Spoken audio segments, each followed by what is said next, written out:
বিধানসভা নির্বাচনে আসাম ও পশ্চিমবঙ্গে নিরঙ্কুশ জয়ের মাধ্যমে বর্তমানে ভারতের ১৭টি রাজ্যে বিজেপির মুখ্যমন্ত্রী রয়েছেন, যার মধ্যে এমন কয়েকজন মুখ্যমন্ত্রী রয়েছেন যাদের দুর্নীতিবাজ বলে আক্রমণ করেছিল খোদ বিজেপি। অথচ দুর্নীতির বিষয়ে জিরো টলারেন্স ঘোষণা করেছিলেন নরেন্দ্র মোদী।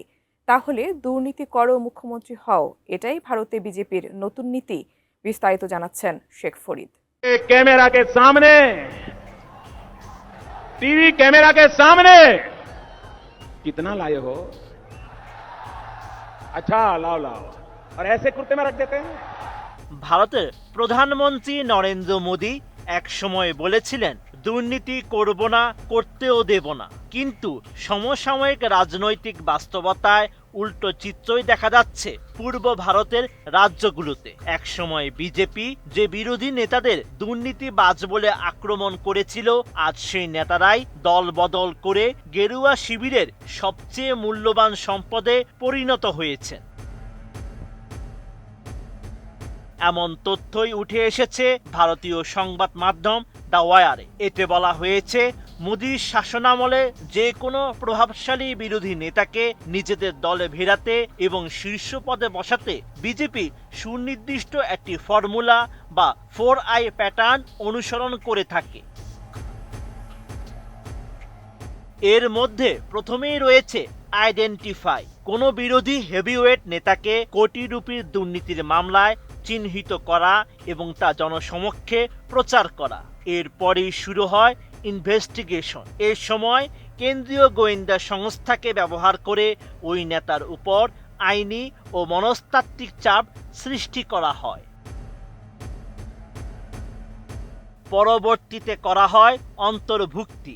আইনি চাপের মুখে থাকা সেই নেতাকে গেরুয়া উত্তরীয় পরিয়ে অত্যন্ত আড়ম্বরের সঙ্গে বিজেপিতে স্বাগত জানানো হয়। সব শেষে করা হয় অভিষেক। দল বদলের পুরস্কার হিসেবে তাদের বসানো হয় কোনো রাজ্যের মুখ্যমন্ত্রী বা গুরুত্বপূর্ণ কেন্দ্রীয় ক্যাবিনেট মন্ত্রীর পদে। বেশি বেশি গোল্ড কিনে হাফ গ্রাম গোল্ড বার জিতে নিন প্রতিদিন। উদাহরণস্বরূপ আসামের মুখ্যমন্ত্রী হিমন্ত বিশ্ব শর্মার অতীতের দিকে তাকানো যেতে পারে। বিজেপিতে যোগ দেওয়ার আগে কংগ্রেসের প্রভাবশালী নেতা ছিলেন তিনি। 2015 সালে বহুজাতিক পরামর্শ প্রতিষ্ঠান লুই বার্জার ঘুষ কেলেঙ্কারিতে হিমন্তের জড়িত থাকার অভিযোগ বিস্তারিতভাবে প্রকাশ করেছিল মোদী সরকার। পরবর্তীতে সেই অভিযোগের তোয়াক্কা না করে হিমন্তকে দলে নেওয়া হয়। বর্তমানে তিনি কেবল আসামের মুখ্যমন্ত্রীই নন, বরং উত্তর পূর্ব ভারতের বিজেপির প্রধান রাজনৈতিক আঞ্চলিক শক্তিতে পরিণত হয়েছে।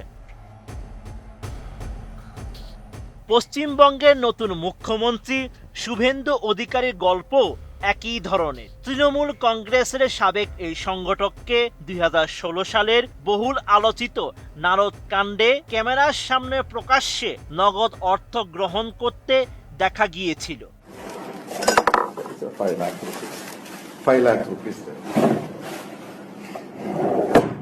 এছাড়া সারদা কেলেঙ্কারির মতো বড় ধরনের দুর্নীতির অভিযোগও তার বিরুদ্ধে এনেছিল বিজেপি। कैमरा के सामने, टीवी कैमरा के सामने कितना लाए हो? अच्छा लाओ लाओ, और ऐसे कुर्ते में रख देते हैं।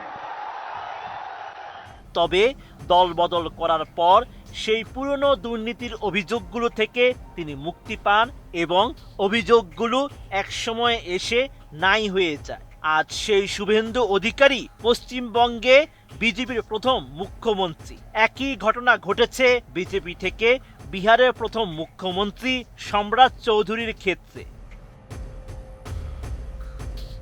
বিশ্লেষকরা বলছেন, দলের সর্বোচ্চ পদে তাদের বসিয়ে বিজেপি এই বার্তাই দিচ্ছে, দুর্নীতি কেবল তখনই অপরাধ যখন আপনি বিরোধী দলের জার্সি পরে মাঠে নামবেন। অর্থাৎ মোদীর ভারতে মুখ্যমন্ত্রীর বাংলোর চাবি পাওয়ার জন্য এখন আর কোনো আদর্শিক আনুগত্যের প্রয়োজন পড়ে না। দুর্নীতির অভিযোগের পর সুযোগ বুঝে দল বদলেই মসনদে বসার জন্য যথেষ্ট। Sheikh Farid, ATN news.